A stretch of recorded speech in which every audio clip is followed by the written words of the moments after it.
غذائی اور عوامی صحت کے اداروں میں کارکنوں کے لیے صحت کا تعلیمی مرکز۔ کرونا وائرس کووڈ-19 کی روک تھام اور اس پر قابو پانا۔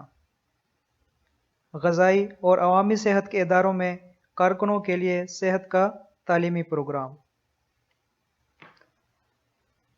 اس پروگرام کے 4 مضامین ہیں۔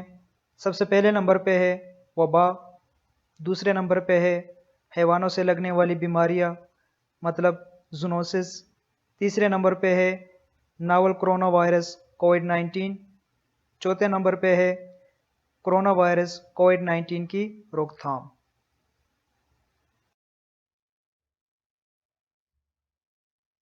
ہمارے پہلے مضمون کا نام ہے وبا۔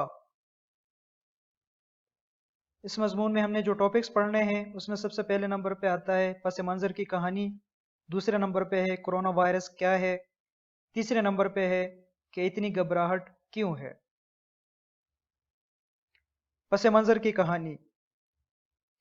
کھانے اور صحت عامہ کے اداروں میں شامل تمام کارکنوں کو کرونا وائرس کے پس منظر سے آگاہ کرنے کی ضرورت ہے، بشمول ٹرانسمیشن روٹس، علامات اور اگر وہ بیمار ہو جائیں تو خود کیا کریں۔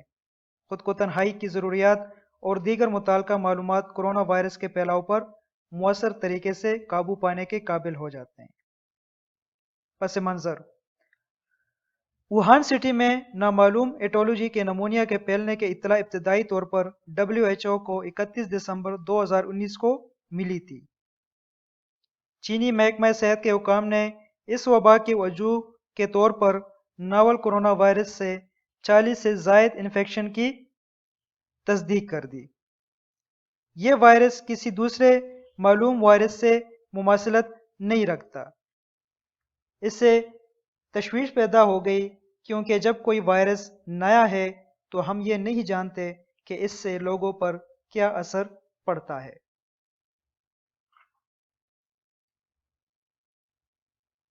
چینی حکام نے اطلاع دی ووہان سٹی کے وبا میں زیادہ تر مریض وبائی امراض کے لحاظ سے ایک بڑے سمندری غذا اور جانوروں کی منڈی سے منسلک ہو چکے ہیں، جس سے یہ ممکن ہے کہ اس کی وبا میں ممکنہ زونوٹک نسل پیدا ہو گئی ہو۔ پھیلنے والے مریضوں کی دیکھ بھال کرنے والے کئی سو ہیلتھ کیئر ورکرز کی نگرانی آج تک مریضوں سے صحت سے متعلق اہلکاروں تک اس وائرس کے پھیلاؤ کی اطلاع نہیں ہے۔ معاشرے میں اس وائرس کا کوئی مسلسل پھیلاؤ بھی نہیں ہے، لیکن وہ اس بات سے انکار بھی نہیں کر سکتے ہیں کہ کچھ محدود فرد سے انسان تک اس کی موجودگی سے پھیل رہا ہے۔ مریضوں میں سے 2 کی موت ہو گئی، بشمول ایک پہلے سے موجود طبی حالتوں میں تھا۔ چینی صحت کے عہدیداروں نے 12 جنوری 2020 کو عوامی سطح پر کووڈ-19 کا جینیاتی تسلسل شائع کیا۔ اس سے اس وائرس سے ہونے والے انفیکشن کی شناخت اور مخصوص تشخیصی ٹیسٹوں کی نشوونما میں آسانی ہوگی۔ دیگر اطلاعات: 13 جنوری 2020 کو تائی لینڈ میں صحت عامہ کے عہدیداروں نے چین کے ووہان سے آنے والے ایک مسافر کو کووڈ-19 میں انسان کے انفیکشن کا پتہ لگانے کی تصدیق کی۔ چین سے باہر دستاویزی کووڈ-19 کا یہ پہلا تصدیق شدہ کیس تھا۔ 17 جنوری 2020 کو تائی لینڈ میں ووہان سٹی سے واپس آنے والے ایک اور مسافر میں بھی اس معاملے کی تصدیق ہو گئی۔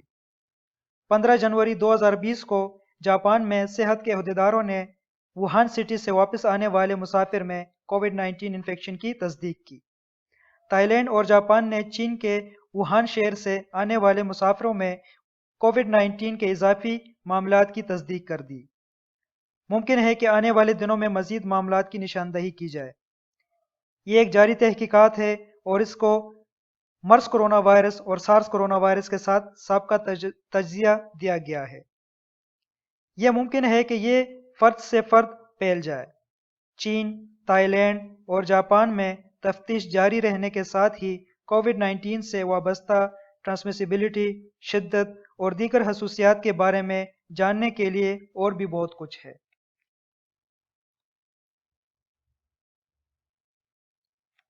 کرونا وائرس کیا ہے؟